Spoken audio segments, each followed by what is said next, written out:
प्रिय छात्रों, मैं सर्वेश कुमार कक्षा 12 गणित का प्रश्न पत्र में 2023 सेट दूसरा 324 एवाई पार्ट 2 लेके आ रहा हूं। इसमें क्वेश्चन 3 और 4 को होंगे। 3 और 4 को होंगे। पहला और दूसरा पिछले वीडियो में दे चुका हूं, देखना इसको और उसमें कमेंट जरूर करना। बच्चों, पढ़ाई आपके नज़दीक आ गई है और उठ जाइए। अब बिल्कुल कुछ मत देखिए और आप पढ़ाई पे लग जाइए। बस यही वक्त आपका जागने का है, मेहनत का है। यही आपका भविष्य बनाएगा। विद्यालय में अपने गुरुओं से संपर्क करिए और पूछते रहिए। गुरुओं से संबंध ना तोड़िए कि जिससे आपको घाटा हो सकता है, कि गुरु ही आपको आगे बढ़ाने का काम करते हैं और उनका ही सब श्रेय होता है। हम लोग तो केवल मोटिवेशन देते हैं और हम भी हमेशा आपके साथ रहने का प्रयास करते हैं और हम साथ रहते हैं। और देखिए किस प्रकार से हमें आपको लक्ष्य समझा रहे हैं। बहुत ही जबरदस्त क्वेश्चन है। यदि बाई बराबर cos theta a cos theta plus y a b sine theta, तो यहां जो हो जाएगा तो सिद्ध कीजिए d square by d d theta square बराबर माइनस वाई। ऐसे ही पूछ सकता है d square by d theta square plus के बाई बराबर 0। ऐसे भी आपको सवाल पूछ सकता है, समझे। तो इसको मैं लेके चल रहा हूं बाई बराबर A cos theta B sine theta, तो समीकरण इसको 1 मानते हैं। अब क्या करते हैं, थीटा के सापेक्ष हम क्या करते हैं, अवकलन करते हैं। डिफरेंशियल विद रिस्पेक्ट टू किसके, थीटा की, यानी थीटा के सापेक्ष अवकलन करने पर। तो देखिए, तो D by upon d theta a cos theta का क्या हो जाएगा माइनस के साइन थीटा और प्लस बी और बी कोस थीटा क्या हो जाएगा साइन थीटा का कोस थीटा। ठीक है, हम जानते हैं साइन थीटा का अवकलन क्या होता है कोस थीटा का माइनस साइन थीटा। तो अब इसको बेटा हम समीकरण 2 देते हैं। इसको again differential with respect to theta. अब पुनः ही थीटा के सापेक्ष अवकलन करने पर, देखिए एक बात बता रहा हूं, तो इसको d square by d theta square की दोबारा कर रहे हैं, क्योंकि जैसे बेटा देखो d y upon d theta और हम क्या कर रहे हैं डी अपॉन डी थीटा, तो तभी हो जाएगा डी थीटा स्क्वायर हो जाएगा D square by upon d theta. तो यहां पर देखते हैं, तो अब इसका फिर करो माइनस का कॉमन ले लो, ए साइन थीटा क्या हो जाएगा कोस थीटा, क्या हो जाएगा कोस थीटा प्लस के बी और बी जीव का त्यों कोस थीटा क्या हो जाएगा माइनस के साइन थीटा। तो अब इसमें माइनस, अब आगे लगाते हैं minus a cos theta plus minus गुणा minus b sine theta, B sine theta. इसमें हम माइनस कॉमन ले लेते हैं, ए कोस थीटा प्लस के बी साइन थीटा, और इसमें जो किसके बराबर देखो राजा बाबू तीसरे के बराबर आ गया जो माइनस बाई। तो ये आपका हो जाएगा D by square D theta square बराबर हमारा रिक्वायर्ड आंसर मिल गया। अगर इसको जोड़ देते हैं और करके D square by d theta square plus के बाई बराबर 0, ये भी आपको सिद्ध सवाल करवा सकता, कई पिछले सेटों में आया है। तो बेटा घबराने की जरूरत नहीं है, आप वीडियो लगातार देखते रहिए, हम प्रयास करते रहेंगे आपको अच्छे अच्छे वीडियो लाने के लिए, एक से एक इंपॉर्टेंट लाने के लिए, जो परीक्षा में सफलता का आपका मंत्र बनेगी। चलिए अगले सवाल की ओर चलते हैं, अगले सवाल की ओर 3 का खा। तो इसमें दिया गया असंख्या 3x प्लस के 4y less than equal to 12 plus 4x plus के 3y less than equal to 12, x greater than 0 y greater than equal to 0 को ग्राफिए विधि से हल कीजिए। देखो बड़ा ही अच्छा सवाल है, ये भी आपका कितने 2 अंक का है, कितने का 2 अंक का सवाल आपका है जी। ठीक है, तो चलते हैं। तो सबसे पहले इसको हम दिया क्या दिया है 3x प्लस के 4y less than equal to 12, तो इसको हम समीकरण के रूप में लिख लेते हैं। इसी प्रकार 4x प्लस के 3y less than equal to 12, तो इसको हम लिख लेते हैं 3x प्लस के 4y बराबर 12। अब हमने समीकरण में कन्वर्ट कर लिया भैया, इसको 4x प्लस के 3y बराबर 12, इसको समीकरण 2। इतना समझ में आया? कुछ नहीं इसके बराबर हमने जीरो कर दिया है, कुछ नहीं इसके बराबर हमने जीरो बराबर कर दिया, हमने समीकरण बना लिया हमने। तो ऐसे हम इसको 12 था बराबर कर दिया, समीकरण कन्वर्ट कर लिया, जो असमिका थी उसे हमने समीकरण में कन्वर्ट कर लिया। साफ शब्दों में सुनिएगा। अब क्या होता है, अब हम इसको ग्राफ बनाएंगे, थोड़ी हम टेबल बना लेते हैं, आप समझे जरा, क्योंकि उसने ग्राफ बनवाया है, इसमें x इसमें y। भैया इस समीकरण में अगर हम रफ में दिखा रहे हैं x बराबर 0 कर दें समीकरण 1 में, तो 3 0 प्लस के 4y बराबर 12, तो जी तो 0 हो गया, प्लस के 4y बराबर 12 और 4 एकम 4 तिया 12, y का मान कितना बराबर बाबू हो गया 3। तो यहां पर तुम रख दो भैया x बराबर 0 y बराबर 3। फिर दोबारा आप एक कंडीशन करना, अब y बराबर 0, किसमें समीकरण 1 ही में चलते हैं अभी है, तो क्या करोगे 3x प्लस के 4 गुणा 0 बराबर 12, तो 3x बराबर 12, 3 एकम 3 3 चौक 12, तो x का मान कितना हो गया 4, तो 4 हो गया, यहां हो गया 0, मिल गया। अब इसी प्रकार हम अगले उसकी ओर चलते हैं, समीकरण 2 की ओर। समीकरण 2 पे क्या करते हैं, तो जब x बराबर 0, टेबल यहां भी बना लो आप, टेबल की बहुत सख्त जरूरत यहां पर पड़ेगी, तो दोनों टेबल ही बनानी है x और y। तो राजा बाबू इधर देखते हैं, जब x बराबर 0, जो x की जगह पर 0 करो 0 0 हो जाएगा पूरा, क्या बचेगा 3y, यानी 3y बराबर 12, 0 प्लस हो जाएगा, 0 गुणा करोगे इसमें, तो 3 एकम 3 चौक 12, तो y का मान कितना आ गया भैया 4, तो यहाँ 4 भर दो, x का मान 0। अब y बराबर दूसरी बात 0, तो y बराबर 0 समीकरण 2 में, तो 4x प्लस 3 गुणा 0 बराबर 12, तो x बराबर 4x बराबर 12, x बराबर 4 एकम 4 तिया 12, तो यहां आया x का मान आया 3, तो y का मान 0। इतना पल्ले पड़ा आपके। अब देखते हैं, अब हम इसको रफ करते हैं, अब हम टेबल बनाएंगे, अब हम ग्राफ बनाएंगे। देखो भैया ये तो x अक्ष है, ये y अक्ष है, ये ओरिजिन होता है, ये x डैश है, ये y डैश है, मूल बिंदु के निशान 0 0 होते हैं। अब देखो सबसे पहले इसको नाम दे देते a, इसका नाम b, इसका नाम c, इसका नाम d।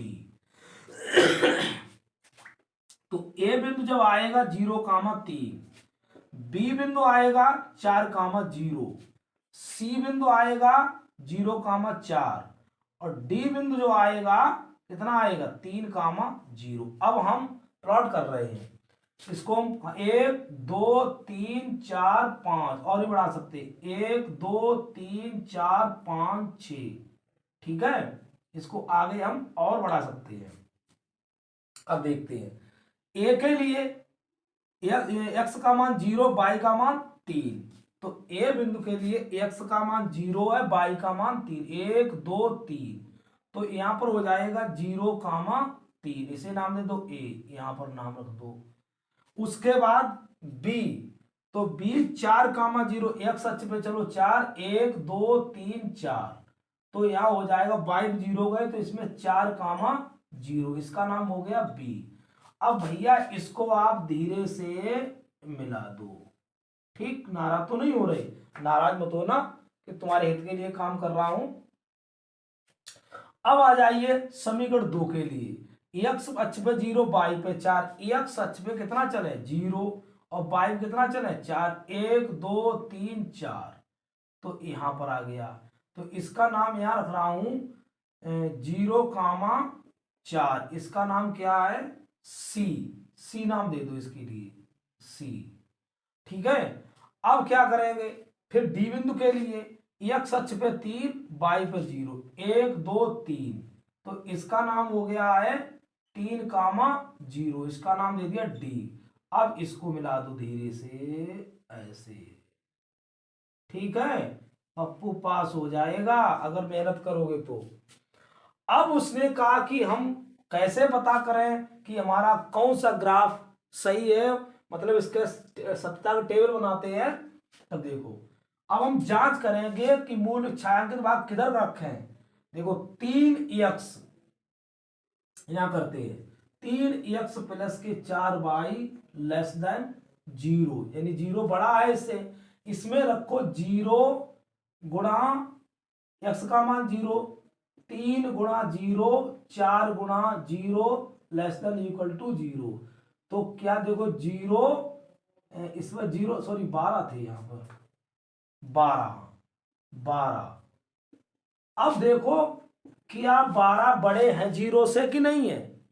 जब सत्य हो जाए हमारा तो मूल बिंदु की ओर, तब मूल बिंदु की ओर किसका, पहली समीकरण का, इसका 0,3, इसका नाम दे सकते हैं, क्या नाम इसका है, 3x 4y बराबर 12 के लिए। तो जी इसका इधर मुंह होगा नीचे की ओर, याद रखना, ठीक है बाबा। अरे भैया देख लो, अब हम समीकरण 2 के लिए काम करते हैं। तो इसमें है 4x 3y less than equal to 12, तो इसमें भी x अक्ष में 4 गुणा 0, 3 गुणा 0 12, ये भी क्या है, सत्य है, क्योंकि 12 बड़े हैं। तब इसका भी मान किधर होगा, इसका मान किधर होगा, तो मूल बिंदु की ओर इसका भी होगा, इसका भी होगा भाई, ठीक है, इसका हो गया, ठीक है। अब देखते हैं इसका प्लॉट जब करते हैं, अब इसमें दोनों में कॉमन भाग, अब इसने एक कंडीशन और दी है, x ग्रेटर देन 0, 0 से मान बढ़ रहे हैं। जब भैया सीधी सीधी का x ग्रेटर देन 0, यानी 0 से मान x के बढ़ रहे हैं, तो बढ़ रहे तो इधर जा रहे हैं, इधर जा रहे हैं, देखो y से दूर जा रहे, तो इसका प्लाट इधर होगा, ठीक है। अब देखते हैं y ग्रेटर देन 0, तो y ग्रेटर देन को मतलब है ऊपर मान सब बढ़ते चले जा रहे हैं, 0 से ऊपर जा रहे हैं, तो इसका ये मान हो जाएगा। नहीं क्लियर हुआ, अब तो समझ में आया होगा कि सारी चीजें दे दी कि ए भी पहली समीकरण भी सत्य, दूसरी समीकरण सत्य, इसके तो मिल गए। अब इसका जो है कि मामला जो है कि ये अब इसमें एक्स वाई में कहा रखें, तो एक्स ग्रेटर देन 0, यानी x लेस देन 0, x का मान बढ़ता चला जा रहा 0 से, तब तो इधर के लिए y का मान 0 से ऊपर की ओर जा रहा, तब तो ऊपर की ओर, तो छायांकित भाग यही आपका हल है। और 2 अंक में तुम्हारे प्राण नहीं लेगा वो एग्जामिनर जो परीक्षक होगा, ठीक है। यही आपका सोल्यूशन हल हो गया है। समझ में आया, नहीं समझ में आया तो कमेंट करके बताइए, हम दोबारा इसको पुनः समझाएंगे। अगले सवाल की ओर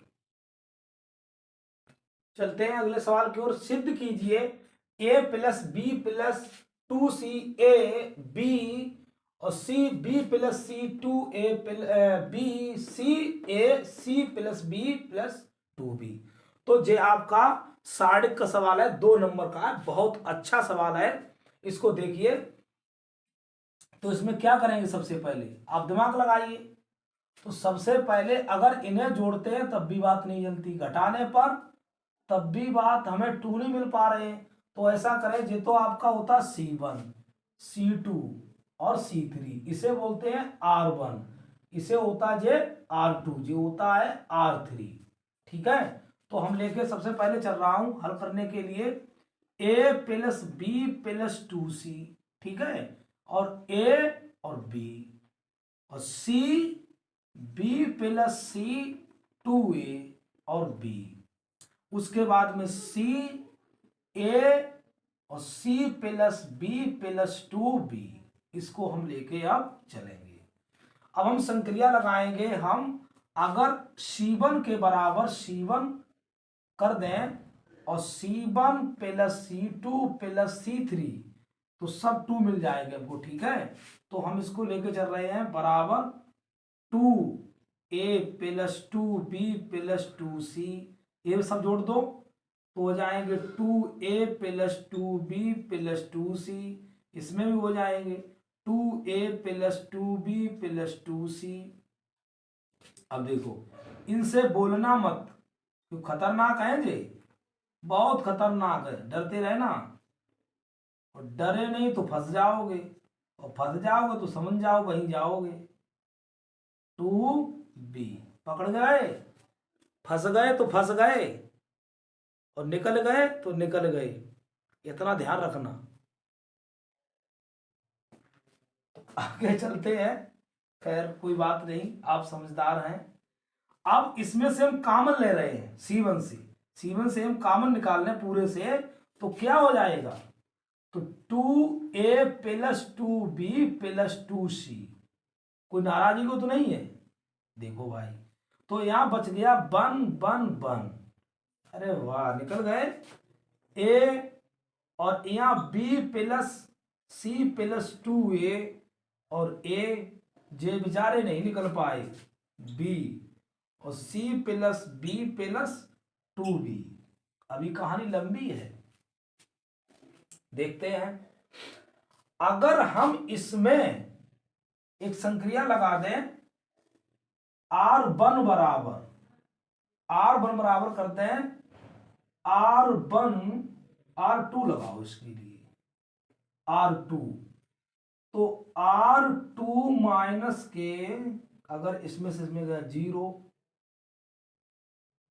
R2, तो R2 माइनस के R1, ठीक है। फिर निकाल दो आप R3, तो R3 बराबर ही कर सकते हो R3 माइनस के R1, देखो इसमें से गया 0, इसमें से गया फिर भी 0, तो क्या बच जाएगा आपके लिए, देखो यहां जगह तो नहीं कम पड़ेगी, चलो थोड़ा ऊपर करते हैं, थोड़ा ऊपर कर देंगे इस क्रिया के लिए। R2 बराबर R2 माइनस R1, R3 बराबर हो जाएगा R3 माइनस R1, तो जे आपका तो कॉमन चलेगा 2a plus 2b plus 2c, और यहाँ क्या आ जाएगा 1, ये तो जीव काटे हो रहेगा आपका, ये तो जीव काटे हो रहेगा 1 और a और b, ठीक है। अब क्या इसमें तो 0 हो जाएगा भैया, चलो फिर यहाँ कर जाए, यानी b प्लस c माइनस के, दो में से एक गया, तो क्या बच जाएगा b plus c plus a बच जाएगा, इसमें से क्या गया 0 हो जाएगा, ठीक है, इसमें से क्या गया 0 हो जाएगा, इसमें से क्या हो गया 0 हो जाएगा, और इसमें से जो आएगा तो क्या बच जाएगा, ये बच जाएगा b plus c plus b, इसमें से a जाएगा 2a, और b घट जाएगा, तो c प्लस b था,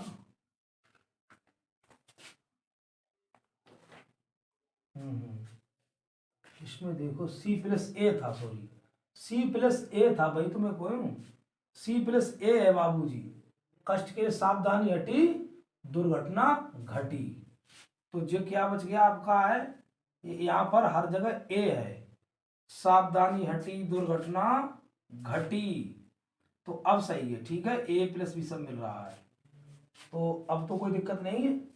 अब यहां जैसे ही आप घटाओगे, इसमें से घटाओगे, तो यहां बच जाएगा a प्लस बी प्लस सी, ठीक। अब इसका हम क्या करेंगे, प्रसार करेंगे, इसके साथ ये तो बाहर ही आपका है, यहां निकालेंगे 2a plus 2b plus 2c, ठीक है। अब किसके, एक के सापेक्ष, अब हम करेंगे एक के सापेक्ष करेंगे, तो जे भी चला गया, ये भी एक गिन बचेगा, अब इन गिन की गुणा हो जाएगी, तो a प्लस बी प्लस सी और a प्लस बी प्लस सी, और जो क्या बच जाएगा आपका, मजला ब्रैकेट लगा रहा हूं, और माइनस के 0। ठीक है, अब इसकी गुणा हो जाएगी तो क्या हो जाएगा, 2 कॉमन ले लेते हैं उसमें, 2 a plus B plus C, A plus B plus C, A plus B plus C, तो हो जाएगा 2 in bracket A plus B plus C का होल क्यूब। देखो भाई, समझ पाए? तो थोड़ी बात यहां पर क्या हो गई, संख्या थोड़ी डिजिट इसमें लिखना भूल गए थे, और अब इसमें कोई दिक्कत हो बताना। बहुत अच्छा सवाल है। तो देखते अगले सवाल की ओर।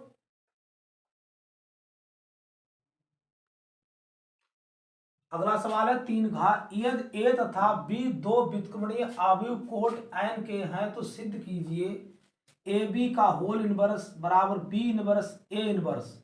तो हमको सिद्ध करना है, तो हम जानते हैं बी नो दैट क्या जानते हैं, ए इनवर्स बराबर आई।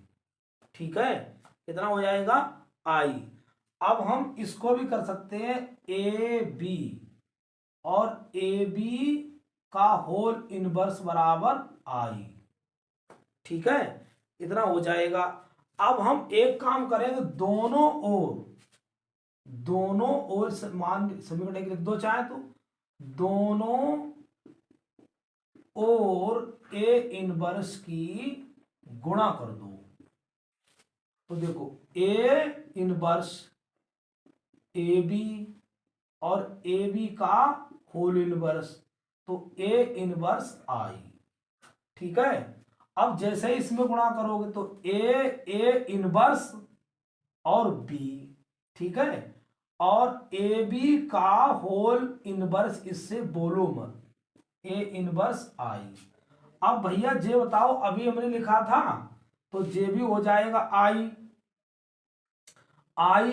बी, ए बी का होल इनवर्स बराबर ए इनवर्स आई।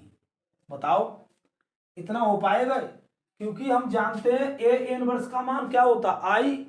तो अब इसमें हमने लिख दिया आई का, मान लीजिए मान 1 होता है, क्या 1, तभी लिख सकते हैं इसके लिए बी ए बी का होल इनवर्स बराबर ए इनवर्स। ठीक, अब हम इसमें एक काम और करेंगे, समीकरण 2, दोनों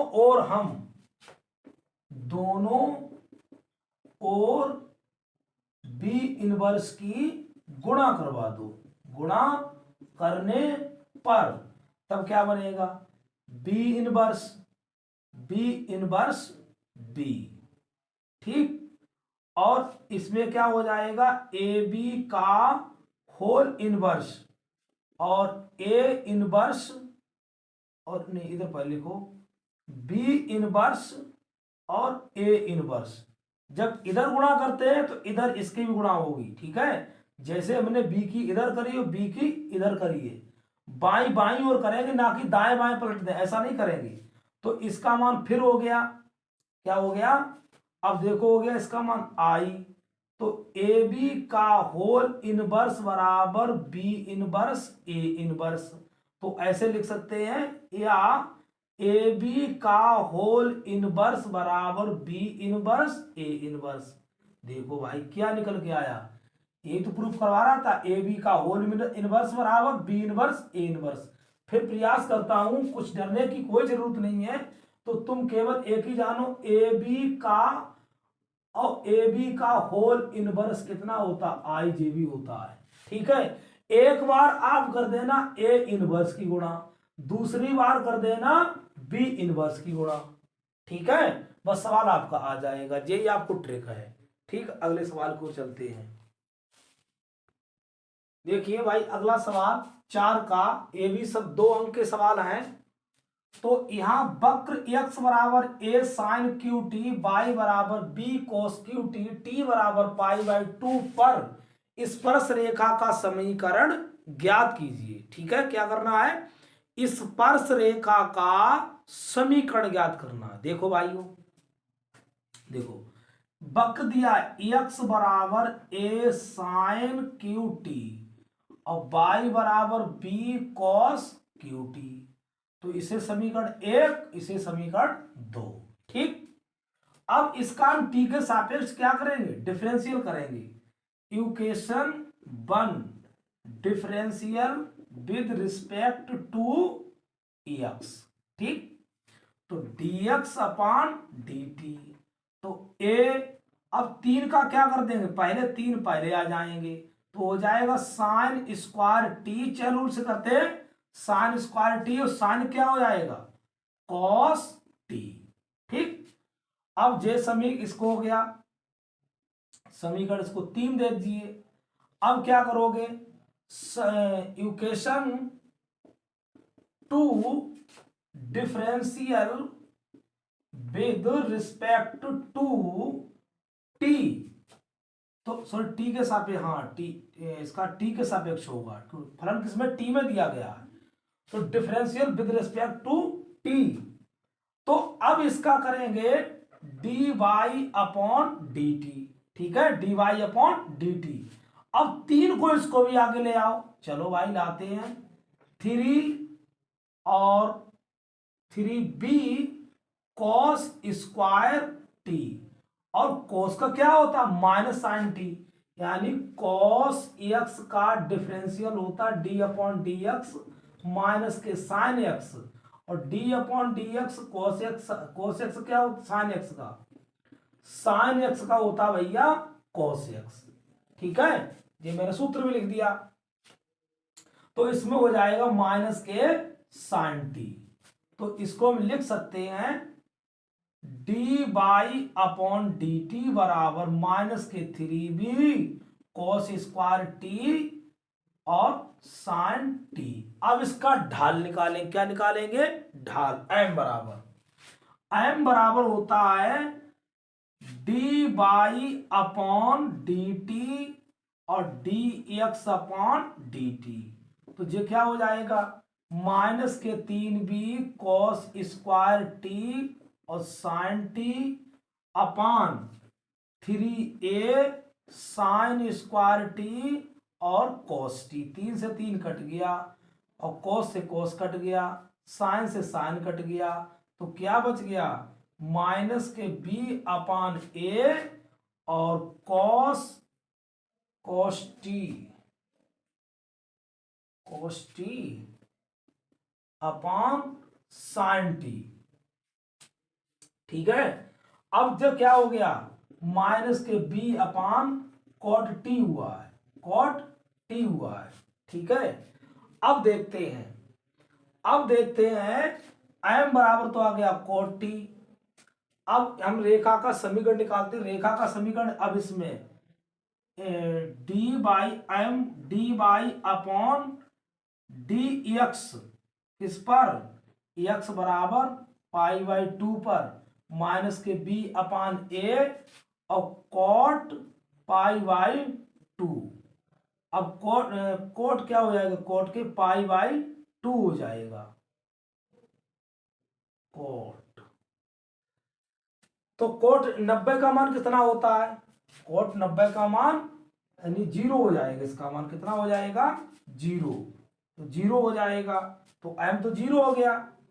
जब m बराबर आपका हो गया 0, अब रेखा का समीकरण,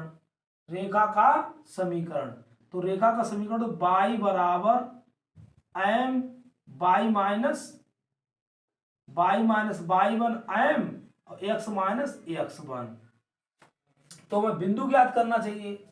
देखो x बराबर क्या दिया था, x बराबर a साइन क्यू टी, उसमें टी बराबर दिया था, टी बराबर पे दिया कहीं पर है, टी के बराबर दिया। ठीक है। तो इसमें हो जाएगा एक्स बराबर A sine pi by Q pi by 2, और इसका मान कितना होता है, इसका मान होता है 1, तो ए आ जाएगा। बाई बराबर ए कॉस क्यू पाई बाई 2, इसका मान हो जाएगा 0। तो मान भर दीजिए, तो y माइनस y1 का मान ये x1 हो जाएगा, और ये y1, तो y1 का मान 0, m का मान आ गया 0, x माइनस इसका भी मान a है, तो क्या घटाओगे, तो y बराबर आपका 0 आ जाएगा। तो रेखा का समीकरण क्या हुआ, y बराबर 0। दिस इज रिक्वायर्ड सोल्यूशन, यही हमारा हल था। ठीक है,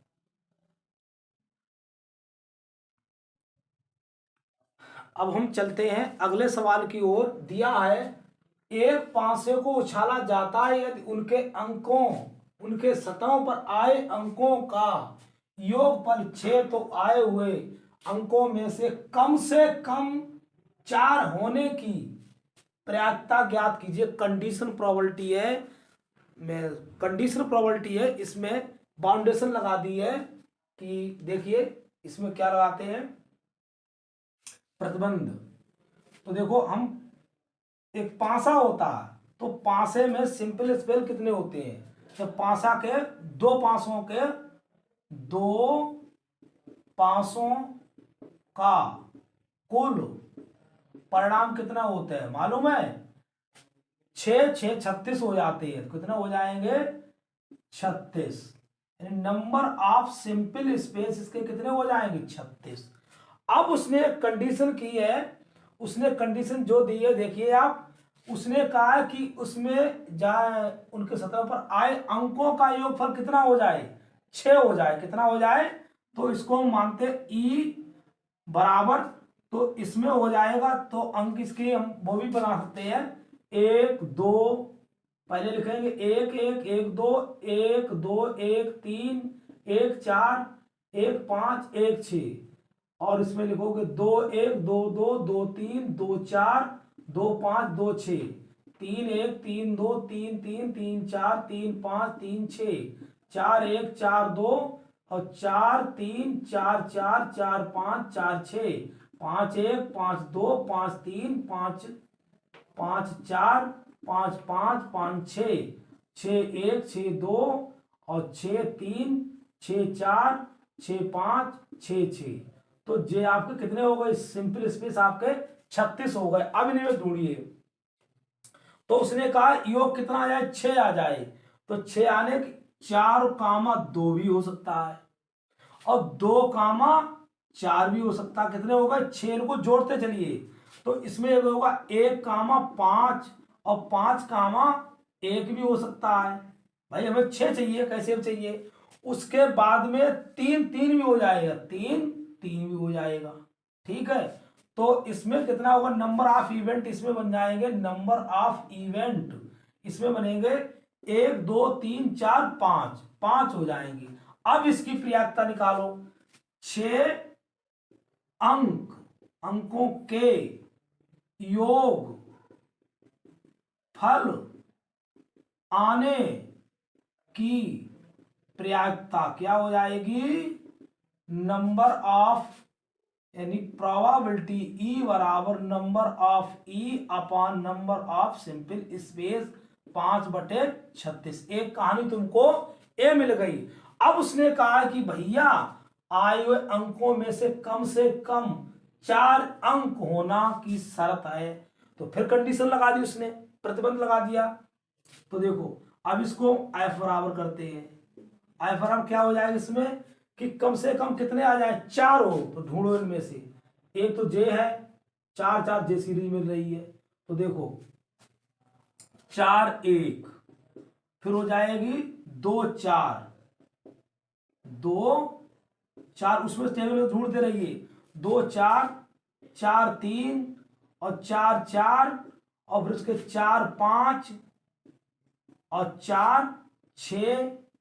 ठीक है, फिर उसका 1 4 और 2 4, फिर उसके बाद में आ जाएगी 3 4, फिर उसके बाद 5 4 और फिर 6 4। तो देखिए आप 1 2 3 1 2 3 4 5 6 7 8 9 10 11। तो इसमें नंबर ऑफ कितने हो गए, एफ के नंबर ऑफ 11 हो गए। ठीक, क्लियर हुआ। अब इसमें देखिए, तो इसमें 4 अंक आने की प्रायिकता क्या हो जाएगी मेरे Raja Babu, probability of F बराबर नंबर ऑफ सिंपल स्पेस 11/36। ठीक है, तो 11/36 देखते हैं 4 अंक आने की प्रयागता कितनी हो जाएगी। तो इसमें है probability F upon number of simple space 11/36। अब हम ज्ञात करेंगे number of probability number of intersection निकालें आप। अब इंटरसेक्शन निकालने के लिए देखो कितने हैं, प्रोबेबिलिटी ई इंटरसेक्शन एफ बराबर कितने 1 2, तो कॉमन है तो इसमें हो जाएगा 2/36। ठीक है, अब हम क्या देखते हैं, अब हमें ज्ञात करना है प्रोबेबिलिटी एफ अपॉन ई। तो सूत्र होता है probability F E intersection F upon probability E. तो देखते हैं इसका मान कितना है 2/36 और इसका मान क्या, इसका मान कहाँ है प्रोबेबिलिटी ई का, ई का मान जो है प्रोबेबिलिटी ई का मान है 5/36। तो 36 कहते कितना हो जाएगा 2/5 आएगी। तो इसकी प्रोबेबिलिटी कितनी हो गई आपकी हो गई है प्रोबेबिलिटी ई एफ अपॉन ई का मान कितना हो जाएगा 2/5। एक कंडीशन प्रोबेबिलिटी थी आपकी। ठीक है, क्लियर हुआ। अगले सवाल की ओर चलते हैं। रेखा x + 3/2 y - 5/4 बराबर z + 6/2 का सदिश समीकरण ज्ञात कीजिए। रेखा का सदिश समीकरण ज्ञात कीजिए, यही दिया है। चलते हैं, चलो। तो इसको हम 2 विधियों से निकाल सकते हैं। और जे तो आप होते बी सदिश के मान, क्या होते हैं बी सदिश के मान, और जे होते हैं ए सदिश के मान, ऐसे लिख लो आप। ठीक है, तो जो दिया है x + 3/2 और y - 5/4 और z + 6/2। तो देखो ए सदिश का मान लिख लो आप, इसके x माइनस के 3i और प्लस के 5j, चिन्ह बदल के इन्हें विपरीत चिन्ह कर दिया करो। ठीक है, और माइनस के 6k कैप। बी सदिश का मान क्या हो जाएगा, बी सदिश का मान हो जाएगा आपका 2i 4j प्लस के 2k। अब रेखा का समीकरण क्या होता है, रेखा का सदिश समीकरण क्या होता है, आर वेक्टर बराबर ए वेक्टर प्लस के लैम्डा बी वेक्टर। तो मान भर दीजिए, कोई दिक्कत ही नहीं। माइनस के 3i और 5j प्लस के 5j कैप और 6 कैप और प्लस के लैम्डा और 2i प्लस के 4j और प्लस के 2k कैप। तो यही आपका रेखा का सदिश समीकरण है 2 अंक के लिए। और एक तरीका और भी है, x + 3 जो सेकंड मेथड है अपॉन 2 लैम्डा। तो x बराबर हो जाएगा 2 लैम्डा - 3 और जो हो जाएगा y - 5/4 बराबर लैम्डा। तो y बराबर 4 लैम्डा प्लस के 5 इधर पक्षांतर कर दोगे, z + 6/2 बराबर लैम्डा। तो z बराबर आ जाएगा 2 लैम्डा - 6।